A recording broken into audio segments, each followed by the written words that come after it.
నేతృత్వంలో 5 రోజుల పాటు భారత కమ్యూనిస్ట్ పార్టీ సిపిఐ బద్వేలు నియోజకవర్గ సమితి సహకారంతో కడప జిల్లా ప్రజానాట్య మండలి, ఆంధ్రప్రదేశ్ ప్రజానాట్య మండలి రాష్ట్ర నాయకత్వాలు సంయమనంతో సమన్వయంతో నిర్వహిస్తున్నటువంటి ఈ సాంస్కృతిక శిక్షణా శిబిరంలో పాల్గొన్నటువంటి మీ అందరికీ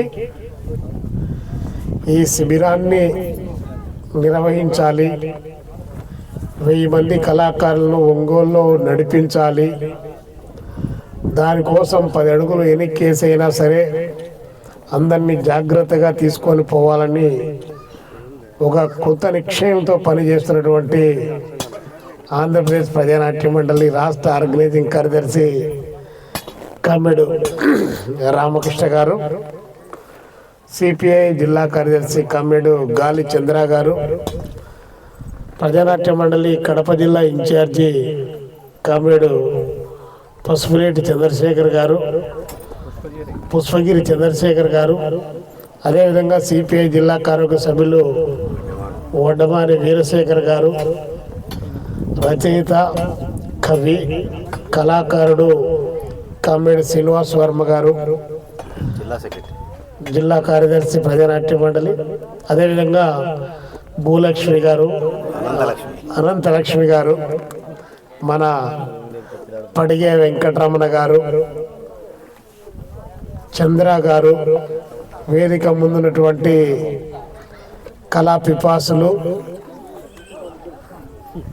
మాజీ పూర్వ ప్రజానాట్య మండలి రాష్ట్ర నాయకులు కామ్రేడు పల్లబోలి రమణ గారు, పూర్వం కాదు ఇప్పుడు కూడా రాష్ట్ర కార్యవర్గ సభ్యులేట, వెరీ గుడ్. అందరికి కూడా పేరున అభినందనలు తెలియజేస్తా ఉన్నా. సరే, కళకు సంబంధించి చాలా అంశాలు చెప్పారు. కళాకారులకు సంబంధించిన దాంట్లో కదిలేది కదిలించేది, పెనునిద్దర వదిలించేది, ముందుకు నడిపించేది కళ. కదిలించేది, పెనునిద్దర వదిలించేది, ముందుకు నడిపించేది. మన భాషలో చెప్పించాలంటే పరిగెత్తించేది, మనకు అర్థమయ్యే భాషలో ఏదైనా అది కళ.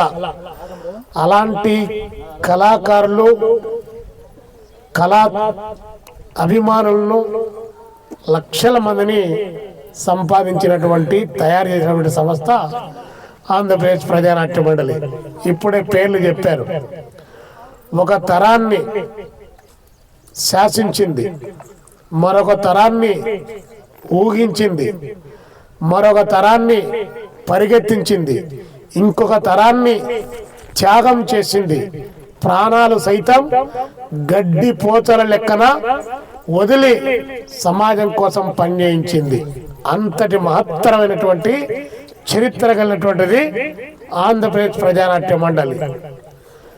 వీర తెలంగాణ రైతాంగ సాయుధ పోరాటాన్ని ఒకవైపున తుపాకుల మోత, ఇంకొక వైపున పల్లెల్లో దొరలు, దేశముఖులు, పట్వారీలు, పటేళ్లు దాడులు చేస్తూ ఉంటే కళనే ఆయుధంగా చేసుకొని చదువు రానటువంటి గ్రామీణ ప్రాంతాల్లో ఏమాత్రం కూడా అక్షరాలు కూడా నెరవనటువంటి అలాంటి వారిని చుట్టుముట్టు సూర్యాపేట, నట్టు నడువున నల్లగొండ, నీ ఉండేది హైదరాబాదు, దాని పక్కన గోలుకొండ కిల్లా కింద గోరి కడతాం కొడక నైజాము సర్కారోడా అని చెప్పి తట్టి లేపి ఒడిసేల్లో రాళ్ళు నింపి కొంగుల్లో కారం చుట్టుకొని రాళ్ళు చుట్టుకొని అలాంటి పెత్తందారులను ఈ పాట విని పరిగెత్తించేసినటువంటి చైతన్యం ఇచ్చినటువంటి గొప్ప పాట ఆంధ్రప్రదేశ్ ప్రజానాట్యం వచ్చింది. కాబట్టి 1 కాదు 2 కాదు, సుద్దాల హనుమంతు గారి దగ్గర నుంచి, యాదగిరి గారి దగ్గర నుంచి, గద్దర్ దగ్గర నుంచి ఇంకా అనేక మంది రాజారావు గరికపాటి రాజారావు గారి దగ్గర నుంచి, ఇప్పుడే చెప్పినటువంటి నాజర్ దగ్గర నుంచి, ఇట్లా అల్లు రామలింగయ్య సినిమాల్లో మీరు చూసినటువంటి అల్లు రామలింగయ్య, గుమ్మడి వెంకటేశ్వరరావు, జమున గారు, వాణశ్రీ గారు, కృష్ణ గారు, ఇలాంటి అనేక మందిని కళాకారులను తయారు చేసి నేటి తరంలో వందే మాతరం శ్రీనివాస్ వరకు వరకు తయారు చేసి గొప్ప సంస్థ మన ప్రజానాట్య మండలి. అలాంటి ప్రజానాట్య మండలి ఎందుకు ఈ శిబిరాన్ని ఏర్పాటు చేసింది అనేటువంటి అంశం మనం ఒక్కసారి ఆలోచన చేస్తే, భారత కమ్యూనిస్టు పార్టీ సిపిఐకి 100 సంవత్సరాలు నిండుతున్నటువంటి నేపథ్యంలో మొట్టమొదటిసారిగా ఒంగోలు పట్టణంలో 100 సంవత్సరాల చరిత్రలో, ప్రకాశం జిల్లా ఏర్పడినటువంటి 70 సంవత్సరాల చరిత్రలో మొట్టమొదటిసారిగా భారత కమ్యూనిస్టు పార్టీ సిపిఐ రాష్ట్ర మహాసభలు జరగబోతా ఉన్నాయి. ఆ సందర్భంగా రాష్ట్రంలో ఉన్నటువంటి నలుమూలల ఎక్కడ ఏ కళాకారుడున్నా కాలికి గజ్జె కట్టేటట్టు వాడు, పాట పాడేటట్టు వాడు, ఎగిరేటట్టు వాడు, దూకేటట్టు వాడు, ఎలా రూపాల్లో ఏ రూపాల్లో ఉన్నా కూడా అలాంటి కళాకారులందరినీ కూడా ఐక్యం చేయాలి. ఆ ఐక్యం చేసి వారిని ఒంగోలు నగరానికి తీసుకొని పోవాలి. ఒంగోలు నగరంలో ఊరిక మామూలుగా నినాదమే లేదు. రామకృష్ణ గారు నేను గారు ఇచ్చింది నినాదం. ఆ యప్ప పక్కన మీరు చూడడానికి అట్టున్నాడు అని అనుకుంటున్నారు. నెత్తి మీద ఎంట్రుకలు లేవని చెప్పి ఏమనుకోకండి. తలకాయ నిండాకు చాలా ఆలోచనలు ఉన్నాయి. అలాంటి రామకృష్ణ గారు ఇచ్చిన నినాదం 1000 మంది కళాకారులు, 100 కళారూపాలు, 100 గొంతుకలు, 100 పాటలు, 100 డప్పులు అని చెప్పి ఊరిక నినాదం ఇవ్వలేదు. రాష్ట్రంలో ఉన్నటువంటి 26 జిల్లాల్లోంచి కళా బృందాలను ఆహ్వానిస్తా ఉన్నారు. దింసా నృత్యం, లేకపోతే కోయదొరల నృత్యం, కొమ్ము ఊదడం, అదేవిధంగా తప్పెట గోళ్ళు, గొల్ల శుద్ధులు, ఇలాంటి ఏ రూపంలో ఎక్కడ ఉన్నా కూడా గ్రామీణ ప్రాంతాల్లో ఉన్నటువంటి పని పాటల మధ్య సినిమా హీరోలు హీరోయిన్లు వేసేటువంటి డాన్సుల మధ్య కాదు, అర్ధ నగ్నాలు ఎత్తు పల్లాల మధ్య కాదు, చాలని చింపిరి డ్రెస్సులు వేసుకొని ఉన్నవి లేనివి ఎగిరి ఎక్కడెక్కడో చూపించేటువంటి అలాంటి దగుల్బాజీ సాంస్కృతిక ఉద్యమం కాకుండా పని పాటల్లో నీ పనిలో భాగమై, నీ కష్టంలో భాగమై, నీ అలసట వచ్చినప్పుడు నీ ఊపిరిని నువ్వు వదిలేటప్పుడు ఆ ఊపిరిలో నుంచి రాగం తీసుకొని దానికి ప్రాణం పోసి అది ప్రజా కళలుగా రూపొందించేటువంటి క్రమం ఈ ఆంధ్రప్రదేశ్ ప్రజానాట్య మండలిగా మనం చేయబోతా ఉన్నాం. అందుకనే ఇక్కడ డప్పులు కొట్టే వాళ్ళు కావాలి, డప్పు కొట్టాలి. ఇప్పుడే మన సుధాకర్ గారు డప్పు కొట్టాడు. ఒక రిధంలో 5 రకాల పలికించగలటువంటిది. అంటే డప్పుకు ఎంత పెద్ద శబ్దం ఉందో ఒక్కసారి ఆలోచించండి. పెను నిద్ర వదిలించేదని చెప్పి ఊరిక చెప్పలేదు. నిద్రపోతున్నటువంటి వాడిని కూడా లేపగలిగినటువంటి శబ్దం చేయగలిగినటువంటిది డప్పు. ఆ డప్పుల బృందం ఒంగోలు నగరంలో మారు మోగించడానికి మనం ప్రయత్నం చేస్తా ఉన్నాం. మనం ఎందుకు డప్పులు కొడతా ఉన్నాం? డప్పు కళాకారులు బాగున్నారు కాబట్టి 200 మంది 300 మంది వచ్చి డప్పులు కొట్టించే అదేదో బాగుంటుందని చెప్పి దానికి కాదు. మనం కొట్టేటువంటి ఆంధ్రప్రదేశ్ ప్రజానాట్య మండలి కమ్యూనిస్ట్ పార్టీ కొట్టేటువంటి డప్పు అవినీతి బుర్రలను బద్దలు కొట్టేటువంటి కంజరై గట్టిగా మోగించేటువంటి డప్పుగా మందెక్కడ శబ్దం వినిపించాలని చెప్పి మనం డప్పు కొట్టినా, కాలు కదిపినా, పాట పాడినా, నోరు మెదిపినా, మన నడుము కదిలినా, మన చేతుల హావభావాలు చూసినా ఈ దేశ సామాజిక, ఆర్థిక, రాజకీయ, సాంఘిక, సాంస్కృతిక పునర్జీవనోద్యమానికి ప్రాణం పోసేటువంటిది. ఆ పద్ధతుల్లో చేయడానికే మన కళారూపాలకు సంబంధించి ఈరోజు ఇక్కడ 5 రోజుల పాటు శిక్షణ ఇస్తా ఉన్నారు. మీరంతా రోజువారీ పనికి పోయి కూలీ నాలి చేసుకొని మీ కష్టార్జితంతో బతికేటటువంటి వాడికి అలాంటి బతుకుతున్నటువంటి మన ప్రజలకు కళ అనేటువంటిది కూడా ఒక ఆయుధంగా ఉండాలి. ఇప్పుడు మనవాడు పాట పాడాడు, పేరు మర్చిపోయాను కానీ మనవాడు వెంకటయ్య పాట పాడాడు. ఆ పాట చూసి పాటలో అక్షరాలు ఏమున్నాయో మనవాడికి పెద్దగా తెలియదు. ఎందుకంటే అక్షరాలు నేర్చుకోలే. వాళ్ళమ్మ వాళ్ళ ఆయన పలక బలపం పట్టుకొని బడికి పంపేటువంటి సమయంలో పలుగు పారా చేతికిచ్చి, చెప్పుల గంప చేతికిచ్చి, కొడవల్లికి చేతులకిచ్చి నువ్వు పనికి పోరా అని చెప్పాడు. అక్షరాలు మర్చిపోయాడు కానీ గంప పట్టుకొని కడుపు చేత పట్టుకొని ఆ పనికి పోయాడు. కానీ ఈ రోజు ఆ గొంతుక ప్రజల పాట వినిపిస్తా ఉంది. 2 సెంట్లు కావాలంటే 3 సెంట్లు కావాలంటే మమ్మల్ని ఊరవతలకి నెట్టేశారు కదరా గాడిద కొడకల్లారా. మీరు ఏసీ రూముల్లో బతుకుతున్నారే, మా బతుకులు ఇక్కడ ఎందుకు ఇట్లా పోతున్నాయని చెప్పి ఏ పాటలో చెప్పాడు? చదువు రాకపోయినా పాట ద్వారా చెప్పాడు. పాట 10 మందిని తట్టి లేపుతుంది, కళ 100 మందిని కదిలిస్తుంది. కదిలిస్తుందా లేదా? ఒకవైపున కర్రే గుట్టల్లో శవాల దిబ్బలు ఒకవైపున తయారైపోయి పోలీసుల యొక్క స్టన్ గన్లు, AK-47 గన్లు ఒకేసారి పేల్చుకుంటా గుండెల మీద పోతా ఉంటే మరొక వైపు నుంచి ఆ గొంతుకల్లో నుంచి కర్రే గుట్టల్లో ఏమి జరుగుతుందో ఈ సమాజానికి చెప్పగలిగింది పాట. ఆ పాటకు త్యాగం తెలుసు, ఆ పాటకు రాగం తెలుసు, ఆ పాట నిద్రపోతున్నటువంటి సమాజాన్ని తట్టి లేపగలిగినటువంటి శక్తి ఆ పాటకుంది. అందుకనే పాట పదునైనటువంటి ఆయుధం. పేద ప్రజలకు యుద్ధం చేయడానికి అదొక యుద్ధ నౌకలాగా పనిచేస్తుంది. దానికోసమనే కళారూపాలు లేకుండా, ఇబ్బందులు లేకుండా, కళారూపాలు లేకుండా, డాన్సులు లేకుండా, ఆటలు లేకుండా, పాటలు లేకుండా మనం ఇంట్లో కూర్చుంటే, మనం టీవీ ఆన్ చేస్తే ఎవరు వస్తా ఉన్నారో, ఎలాంటి పాటలు వస్తా ఉన్నాయో, ఎలాంటి సీరియల్ వస్తున్నాయో దానికి మనం ఎలా లోన్ అవుతున్నామో మనకు అర్థమవుతా ఉంది. మనకు పుట్టిన పిల్లలు ఏ వైపున ఎలా సంస్కృతికి కొట్టుకొని పోతున్నారో ఒక వైపున ఆలోచన చేయండి. నీకు పుట్టిన పిల్లలు ఈ రోజు ఆ టీవీలు, సినిమాలు, ఆ వచ్చేటువంటి కల్చర్, ఈ సెల్ ఫోన్లు వచ్చేటువంటి చెత్త చెదరానికి ఎలా బలైపోతున్నారో ఆ బలికి విరుగుడు ప్రత్యామ్నాయ సంస్కృతి ఆంధ్రప్రదేశ్ ప్రజానాట్య మండలి. అందుకనే మీరంతా కూడా ఈ 5 రోజుల పాటు డప్పు కొట్టిస్తారు.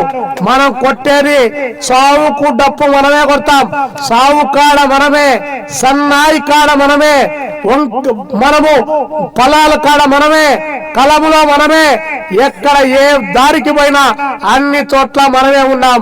అయినా దొరగాడు మన పైన పెత్తనం చేస్తున్నాడని చెప్పి గద్దరన్న చెప్తాడు. సావు కాడ మనమే, సన్నాయి కాడ మనమే అని చెప్పి చాలా గొప్పగా పాడతాడు. అది జనానికి, పామర జనానికి అర్థమయ్యేటట్టు. అట్లా మనం కొట్టేటువంటి డప్పు దొరల గుండెల్లో అది ఒక కంజరై మోగాలి. అవినీతి పరుల గుండెల్లో అది ఒక అంకుశంలాగా పేలాలంటే మనం అన్ని రకాలుగా నేర్చుకోవాల్సిన అవసరం ఉంది. అందుకే మీరంతా ఒంగోలు నగరానికి ఒకరు కాదు, ఇద్దరు కాదు, ఇక్కడ మీరు చెక్క భజన ఇప్పుడే చెప్పాడుగా చంద్ర రవికుల సోమ అనేటువంటి అదేదో ఈ మధ్య కాలంలో వచ్చింది అని చెప్పేసి అది చాలా పాపులర్ అయిపోయింది. అది సినిమా హీరో నోట్లో పడి, కార్తిక్ నోట్లో పడి మరింత పాపులర్ అయిందని చెప్పారు. అలాంటి పాటలు ఈ రోజు మనము 1, 2, 3 ఈ సమాజాన్ని శ్రమజీవుల పోరులోన, ఉద్యమాల హోరులోన పుట్టిన పులిబిడ్డరో భారత కమ్యూనిస్ట్ పార్టీ అని చెప్పి నా ముందున్నటువంటి ఆనాడు పిల్లగాడు, నేను పిల్లగానే అనుకోండి, ఆ పిల్లగాడు పాట పాడితే పొద్దుటూరులో ఇంటర్మీడియట్ చదువు వదిలేసి 10 రోజులు 15 రోజుల పాటు జోల పట్టుకొని కమ్యూనిస్ట్ పార్టీకి పావలా లెక్కన అడుక్కున్నటువంటిది ఎందుకోసం అంటే ఒక ఆశయాన్ని మన ముందు నిలబెట్టేది. శ్రమజీవుల పోరులో మన యొక్క పోరాటంలో పుట్టినటువంటి పాట. రారా మల్లయ్యో లేరా ఎల్లయ్య తొలి కోడి కూర్చిందిరా మల్లన్నో మనం చెప్పేసి మనం పనికి పాటలకు పోవడానికి ఆ పాట పిలిచేటువంటిది. అలాంటి పాటలు ఇది మాత్రమే మన జీవన విధానం, మన యొక్క ఆర్థిక విధానం, మనం ఎదుర్కొన్నటువంటి రాజకీయ సమస్య ఈ పాటలోనే ఉంది. కాబట్టి పాటలు బాగా చదువుకుంటూనే వస్తాయనుకోమాకండి. వినడం ద్వారా ఈ పాలక వర్గాలు ఏం చేస్తున్నారో ఆలోచన చేయండి. మన ఇప్పుడే వేములపల్లి శ్రీకృష్ణ గారు రాసింది మంచి అద్భుతమైనటువంటి పాట. ఏం పాట అది? చెయ్యెత్తి జై కొట్టు తెలుగోడా గతమెంతో ఘనకీర్తి కలవడని ఆ పాట రాస్తే ఈరోజు చంద్రబాబు నాయుడు గారు ఆ పాటను తీసుకొని తను చెయ్యెత్తి జై కొట్టు తెలుగోడని తెలుగుదేశాన్ని కరుణించాడు. కానీ వేములపల్లి శ్రీకృష్ణ గారు రాసింది ఒక్కటే ఒక్క పాట. ఆ పాట ఆంధ్రదేశాన్ని ఉర్రు తొలగించినటువంటిది. అలాంటి గొప్ప పాటలు ఇక్కడ పుడతాయి. ఆ పాటల కార్ఖానాలో మీ గొంతులు సవరించండి. మీలో చాలా మంది గాన కోకిలలు ఉన్నారు. మీరు ముందు మీ గొంతులు సవరించండి, సిగ్గుపడమాకండి. డప్పు కొట్టి మీరు లయబద్ధంగా ఆ డప్పుకు మీరు డాన్స్ చేస్తా ఉంటే సమాజం ఎడ్యుకేట్ అవుతుంది, వాళ్ళు చైతన్యం అవుతారు. ఆ చైతన్యం చేయడానికే మన ఈ ప్రయత్నం. అందుకనే ఇక్కడ నేర్చుకునేటువంటి కళాకారులు రేపు ఒంగోలులో జరిగేటువంటి ఆ మహాసభలో 20 తారీఖు నుంచి 25వ తారీఖు వరకు మనం 23వ తారీఖు శ్రమజీవుల శంఖారావం అక్కడ నడుస్తుంది. ఆ శ్రమజీవుల శంఖారావంలో మన యొక్క కళారూపాలను మనం ప్రదర్శించాలి. 1000 మంది కళాకారుల్లో మన కడప జిల్లా నుంచి మన బద్వేల్ నియోజకవర్గం నుంచి 300 మందికి తక్కువ లేకుండా మనం అక్కడ కళారూపాల్లో మన భాగస్వామ్యం కావాలి. పిలవండి మన కళాకారులు. డప్పు కొట్టేటువంటి ఏమి చావుకు మాత్రమే కొడతారు కదా డప్పు అంటే, ఆ చావు డప్పుతోనే 5 అడుగు వేయిస్తాం, పులి అడుగు వేయిస్తాం, పులి డాన్స్ చేయిస్తాం. మనకు కళాకారులు అక్కడ నుంచే రావాలి. పిలవండి గ్రామాల నుంచి అట్లా తరలించుకొని తీసుకొని పోయి మన జిల్లా యొక్క పరువు ప్రతిష్ట, దాంతో పాటు కళారూపాల్లో కడప జిల్లా అగ్రభాగా నిలబడింది. బద్వేలు దానికి నాంది వాచకం పలికిందని చెప్పి మీరు ఆ రూపాల్లో రావాలని చెప్పి మన కళారూపాలను అక్కడ ప్రదర్శించడానికి ఇప్పుడే చెప్పాడు చంద్రశేఖర్ గారు. డప్పు నేర్పిస్తా ఉన్నాం, పాటలు నేర్పిస్తా ఉన్నాం, డాన్సు సుత్తి కొడవలికి డాన్సు నేర్పిస్తా ఉన్నాం, కోలాటం కూడా నేర్పిస్తా ఉన్నాం, చెక్క భజన. మీకందరికి చెక్క భజనలు ఈ రోజు అంతా పోయి 8 కాగానే ఇంట్లో తలుపులు వేసుకొని టీవీ ఆన్ చేసి ఆ ఛానల్ ఏమొస్తారు ఈ ఛానల్ ఏమొస్తారని అందరూ చూసుకుంటా ఉన్నారు. కానీ నేను చిన్నప్పుడేమో మా ఊర్లో మాత్రం చెక్క భజన బ్రహ్మాండంగా నడిచేది. రాత్రి 8 గంటలకు మొదలెడితే వాడు ఎప్పుడో 1 గంటకు ముగించేవాడు. అప్పుడు ఏంటి బ్రహ్మాండమైన పాటలు, అద్భుతమైనటువంటి పాటలు. చెక్క భజన 3 అడుగు వేసుకుంటా కొట్టుకుంటా అంటే పైకి కిందకి ఎగురుతా ఇంతెత్తు ఎగురుతా ఉంటే షుగర్లు వచ్చేటి కాదు, బీపీలు వచ్చేటి కాదు, ఏ రోగాలు వచ్చేటి కాదు. చాలా అద్భుతంగా డాన్స్ వేసుకుంటా పోయేవాళ్ళు. అవన్నీ కూడా ఒంగోలులో ఎగరాలి, ఒంగోలు మనం చేయాలి అని చెప్పి మీకందరికీ అదిగజూడుము రామనాథ ఎదరగాతానున్నది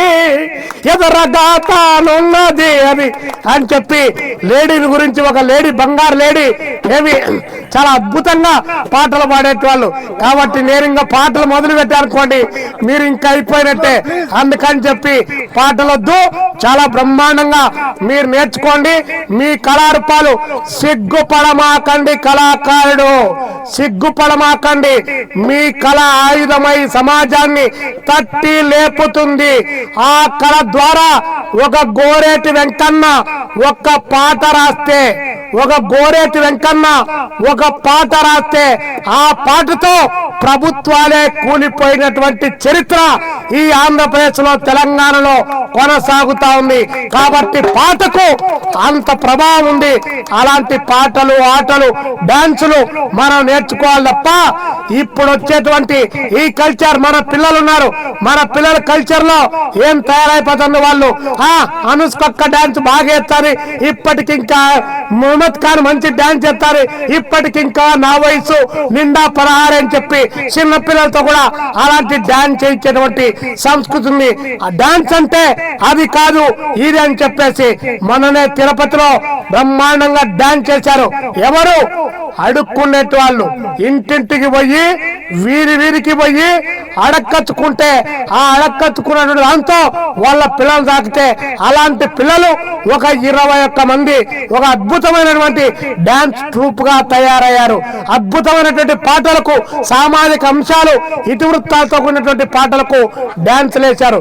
కాబట్టి మీరంతా కూడా మనం ఇక్కడ పెట్టినటువంటి పర్పస్ రేపు పొద్దున్నే నెరవేరుతుందని నేను చెప్పను, కానీ ఈ జిల్లాలో కళారూపాలు చాలా అద్భుతంగా ఉండేటువంటివి.